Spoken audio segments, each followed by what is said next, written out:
নমস্কার, লেজিদের সংসারে আপনাদের সবাইকে আবার স্বাগত জানাই। লেজিদের সংসারের ভিডিওগুলো একটু দেরিতে আসছে আমি জানি, কিন্তু আমাদের জীবনে অনেক কিছু একসাথে চলছে এখন। আমরা খুব রিসেন্টলি শিফট হয়েছি আমাদের নিউ অ্যাপার্টমেন্টে। সেই পুরো জার্নিটা এখনও আপনাদের সাথে শেয়ার করা বাকি, কিন্তু তার মধ্যেই just on the onset of summer আমরা ছোট্ট করে মন্ট্রিয়াল ঘুরে এসেছিলাম একটু। আমি, অর্ক আর ঐশান ছাড়াও আমাদের দুই বন্ধুর সাথে আমরা গেছিলাম মন্ট্রিয়াল ঘুরতে। 3 দিনের এই ট্রিপে প্রথম 2 দিন আমরা ছিলাম মন্ট্রিয়ালে, আর লাস্ট দিন আমরা ছিলাম কিউবেক সিটিতে। 3 দিনের এই ট্রিপটাকে আমরা সেগ্রিগেট করব 3টে আলাদা আলাদা ভিডিওতে। আজকের ভিডিওতে থাকবে প্রথম 2 দিনের মন্ট্রিয়াল ট্রিপ। আজকের ভিডিওতে থাকছে আমাদের 2 দিনের মন্ট্রিয়াল ট্রিপ। পরের ভিডিওটিতে থাকবে আমাদের কিউবেক সিটি ঘোরার বৃত্তান্ত, এবং একদম লাস্ট ভিডিওতে একটা ফুড জার্নি থাকবে। এখন বাজে সকাল 7:30। আমাদের সবচেয়ে বাজেট ফ্রেন্ডলি মনে হয়েছিল পপারাইড অ্যাপ থেকে একটি ক্যাব বুক করে নেওয়া। এই শেয়ারিং ক্যাবটা ছিল 6 সিটার এবং আমাদের ড্রাইভারটিও ভীষণ ফ্রেন্ডলি ছিলেন। আমাদের সুবিধা মতো আমরা পিক আপ লোকেশন দিই আমাদের নিয়ারেস্ট স্কোয়ার ওয়ান মলে, যেখানে ক্যাবটি আসে এবং আমাদের ওখান থেকে পিক আপ করে। আমাদের বন্ধুরাও হ্যামিল্টন থেকে সোজা চলে এসেছিল আমাদের পিক আপ স্পটে, যেখান থেকে আমরা সবাই মিলে একসাথে যাত্রা শুরু করি। আমরা পৌঁছে গেছি মন্ট্রিয়ালে, যেটা ক্যানাডার কিউবেক প্রভিন্সের সবথেকে বড় সিটি। মন্ট্রিয়াল শব্দটা আসলে ফ্রেঞ্চ, যার ইংরেজি অর্থ হলো মাউন্ট রয়্যাল। মন্ট্রিয়াল ঢুকেই আমরা নিয়ারেস্ট মেট্রো স্টেশন থেকে $15 দিয়ে ওপাস কার্ডস বানিয়ে নিয়েছি, যাতে আমরা 3 দিন বাসে করে ফ্রিতে ট্রাভেল করতে পারি। মন্ট্রিয়াল আসার আগেই আমরা এখানে 2 দিনের জন্য একটি এয়ারবিএনবি বুক করে রেখেছিলাম, যার উদ্দেশ্যে আমরা এখন রওনা হয়েছি। যাতায়াতের রাস্তাটা আপনাদের জন্য রইল।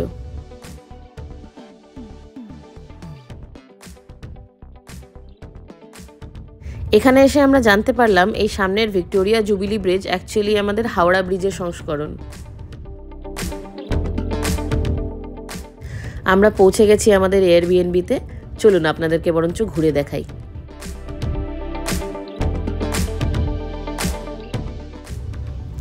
ওয়াশার আর ড্রায়ারের সাথে সমস্ত ক্লিনিং ইকুইপমেন্টস, তার সাথে ইস্ত্রিও এরা প্রোভাইড করেছে। অর্কর আর আমার পার্সোনাল ফেভারিট হচ্ছে বাথরুমটা, যেখানে শ্যাম্পু, কন্ডিশনার, এমনকি হেয়ার ড্রায়ার পর্যন্ত প্রোভাইড করা রয়েছে। মানে এয়ারবিএনবি বুক করলে একটা টুথব্রাশ ছাড়া কোনো টয়লেট্রিজ প্যাক করতে হয় না। এই একটা বেডরুম আমাদের জন্য। বেডরুমের মধ্যেই 2টো ক্লজেট উইথ বাথরুমস।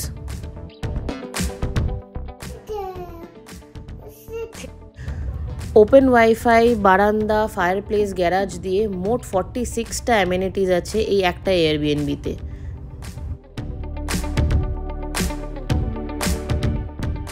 তবে আমার পার্সোনাল ফেভারিট এই মিনি ফ্রিজটা।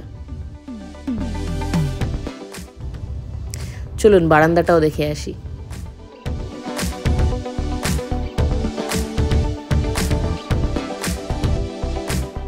যদিও এই বাড়িতে সবচেয়ে বেশি ফুর্তি একজনেরই হয়েছে। হালকা ফ্রেশ হয়ে নিয়ে আমরা আবার বেরিয়ে পড়েছি আজকের সাইট সিইংয়ের জন্য। কিন্তু সবচেয়ে যেটা সমস্যার ব্যাপার, ক্যানাডার এক একটা প্রভিন্সে এক এক রকম নিয়ম, তাই জন্য রাস্তাঘাট খুব একটা চিনতে পারছি না। তার উপর সবথেকে বেশি সমস্যা হলো এখানকার গাড়ির সামনে নাম্বার প্লেট থাকে না, থাকে শুধু পিছনে। কিন্তু সবচেয়ে বড় যে সমস্যাটা হলো সেটা হচ্ছে ভাষার। পুরো কিউবেকে শুধুমাত্র ফ্রেঞ্চকেই বেশি প্রাধান্য দেওয়া হয়। ম্যাক্সিমাম মানুষ ইংলিশ খুব কষ্ট করে বোঝেন এবং খুব কষ্ট করে বলেন। রাস্তাঘাটে, বাসে, ট্রামে সিগন্যালস আর ইনস্ট্রাকশনস সবই ফ্রেঞ্চ ভাষায় লেখা থাকে। তাই জন্য সবসময় ফোনে ফুল চার্জ আর গুগল ট্রান্সলেটর অন করে রাখবেন। আমাদের এই মুহূর্তে গন্তব্য নটর ডাম বেসিলিকা, কিন্তু তার আগে আমরা একটা লাঞ্চের জায়গা খুঁজছি। কিউবেকে 3 দিনই আমরা যা খেয়েছি প্রপার ফ্রেঞ্চ খেয়েছি, তাই জন্য সেই ফুড জার্নিটা কমপ্লিটলি একটা আলাদা ভিডিওতে আপনাদের উপহার দেওয়া থাকবে, যাতে আপনারাও বুঝতে পারেন ফ্রেঞ্চ খাবারের বিশেষত্বগুলো কী কী। দেখার দিক দিয়ে মন্ট্রিয়াল শহরের কিন্তু কোনো তুলনা হবে না। পুরো মনে হচ্ছে একটা ছবির বইয়ের মধ্যে দিয়ে হাঁটছি। আপনারাও দেখুন।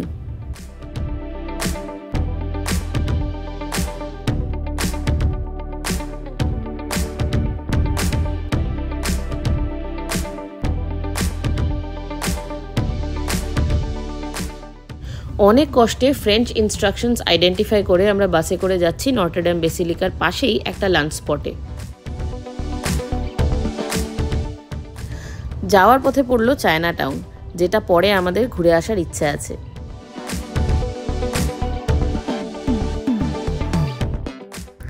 পুরো কিউবেক জুড়ে আপনাদের চোখে পড়বে ফ্রেঞ্চ এস্টাবলিশমেন্টের জন্য ইউরোপিয়ান ধাঁচে তৈরি রাস্তাঘাট, বাড়ি।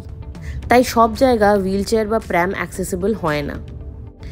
আমরা এখন দৌড়ে দৌড়ে যাচ্ছি লাঞ্চটা সারতে, কারণ 6টার সময় আমাদের শো শুরু হয়ে যাবে, নটর ডেম বেসিলিকাতে লাইট অ্যান্ড সাউন্ড শো। আমরা পৌঁছে গেছি। আর নটর ডেম বেসিলিকাতেও লাইট অ্যান্ড সাউন্ড শো এর জন্য আপনারা অনলাইনে আগে থেকে টিকিট কেটে রাখতে পারবেন। শো শুরু হওয়ার কিছুক্ষণ আগে পৌঁছেছি বলে সব কিছু এমন অন্ধকার। এখানে ফটোগ্রাফি এবং ভিডিওগ্রাফিও প্রহিবিটেড, কিন্তু আপনাদের জন্য একটু তো আমি কিছু রেকর্ড করেইছি, তাও লুকিয়ে লুকিয়ে।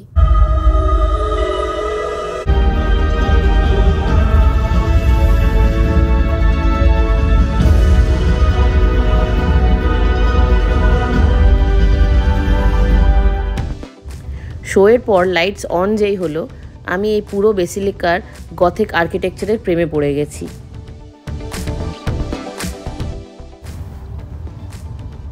এখন প্ল্যান অনুযায়ী আমরা চায়না টাউন ঘুরে বেড়াচ্ছি, আপনারাও আমাদের সাথে ঘুরুন।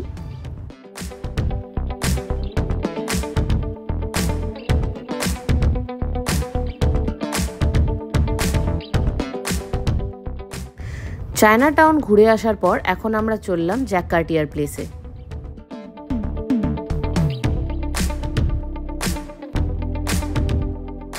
মন্ট্রিয়াল বড়ই অদ্ভুত সুন্দর, চারদিকে শুধু তাকিয়ে দেখেই আপনাদের মন ভরে যাবে।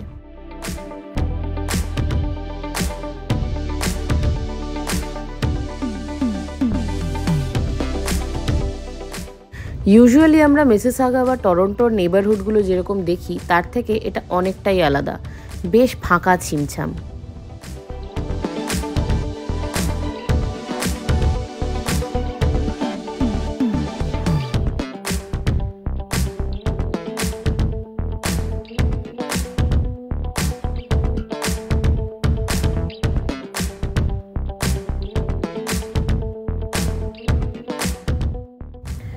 এখন আমরা চলেছি লা গ্রান্দে রু দে মন্ট্রিয়াল দেখতে। এত বড় একটা ফ্রেঞ্চ কথার মানে মন্ট্রিয়াল ফেরিস হুইল। এর সাথেই মন্ট্রিয়ালে আমাদের প্রথম দিন শেষ হয়ে এলো। আজ দ্বিতীয় দিন। আমরা রেডি হয়ে চললাম প্রথমে একটা ফ্রেঞ্চ ব্রাঞ্চ রেস্টুরেন্টে, কিন্তু সে আলোচনা পরে। এখন আমরা খাওয়া দাওয়ার পরে এসেছি অলিম্পিক স্টেডিয়ামে। মিড 1970s বানানো এই অলিম্পিক স্টেডিয়ামের আরেকটা নিকনেম হলো দ্য বিগ ও। এন্ট্রির সময় খোঁজ নিয়ে জানতে পারলাম যে আজকে অ্যাম্ফি থিয়েটারে কোনো ইভেন্ট চলছে, তাই জন্য আমরা ভিতরে ঢুকতে পারবো না। অর্কও তাই জন্য মনমরা হয়ে গিয়ে বাইরে এই অলিম্পিক সংক্রান্ত ইনফরমেশনগুলোই পড়ছে।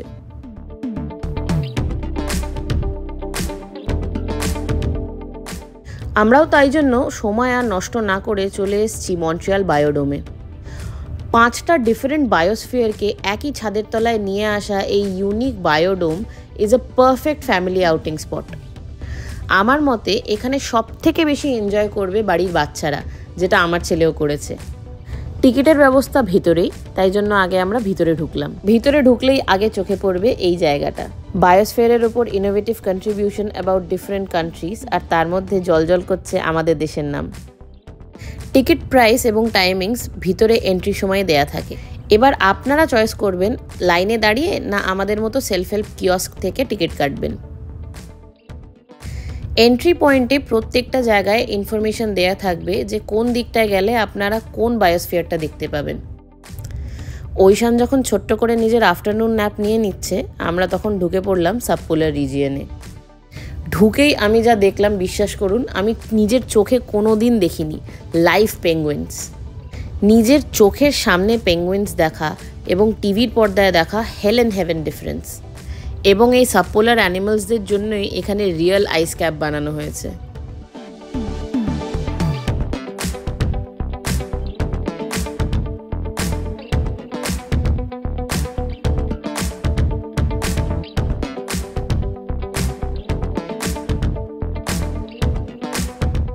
পোলার রিজিয়ন থেকে বেরিয়ে এখন আমরা চলে এসেছি ট্রপিক্যাল ফরেস্টে, যেটা টেকনিক্যালি টেম্পারেচারটা একটু বেশি। আর্টিফিশিয়ালি এখানেও সাবপোলার রিজিয়ন্সের থেকে টেম্পারেচারটা একটু এনহ্যান্স করা।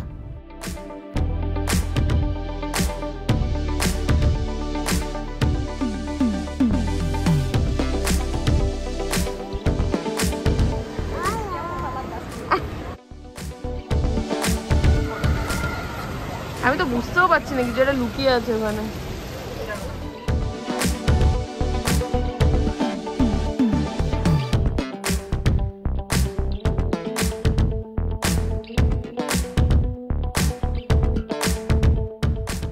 এখন আমরা চলে এসেছি গালফ অফ সেন্ট লরেন্সে, which is predominantly a place for aquatic animals. এই পুরো এরিয়াটাতে সবচেয়ে মজা পেয়েছে এই ভদ্রলোক। নন্তু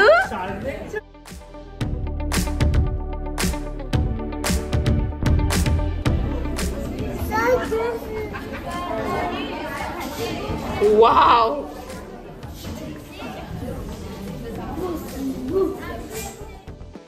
ও এতটাই মেসমারাইজ ছিল যে শেষে ওকে এখান থেকে টেনে আনাই যাচ্ছিল না।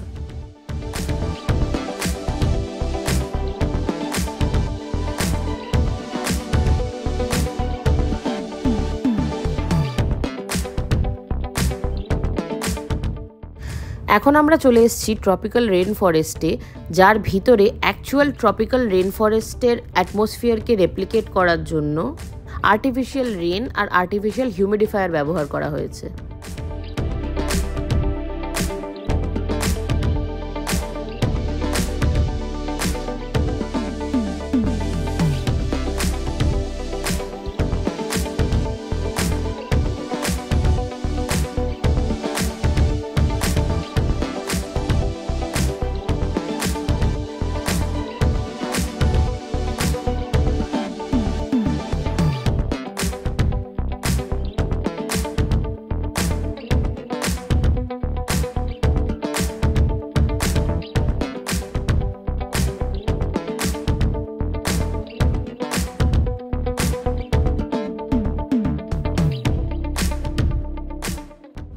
এখানেও আছে সুভিনিয়ার গিফট শপ, কিন্তু আমি এখান থেকে কিছুই কিনিনি, কারণ আপনারা তো জানেনই সুভিনিয়ার শপ তৈরিই হয় আমাদের মতো মানুষদের পকেট কাটার জন্য।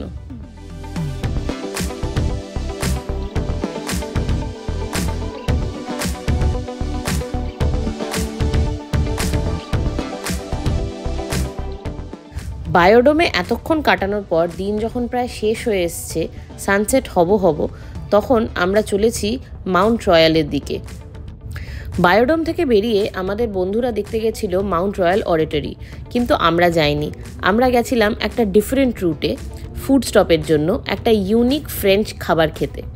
সেটারও কভারেজ থাকবে আমাদের ফুড জার্নির ভিডিওটায়, কিন্তু এখন আমরা চলেছি মাউন্ট রয়্যালের সানসেট দেখতে। এই সানসেট পয়েন্ট থেকে পুরো মন্ট্রিয়াল শহরটাকে দেখা যায় ছবির মতো।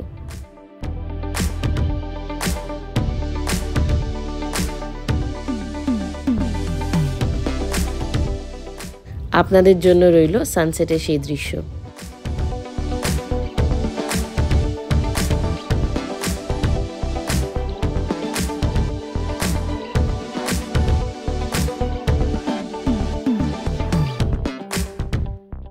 আমাদের দুদিনের মন্ট্রিয়াল ট্রিপের ভিডিও আমরা আজকে এখানেই শেষ করছি।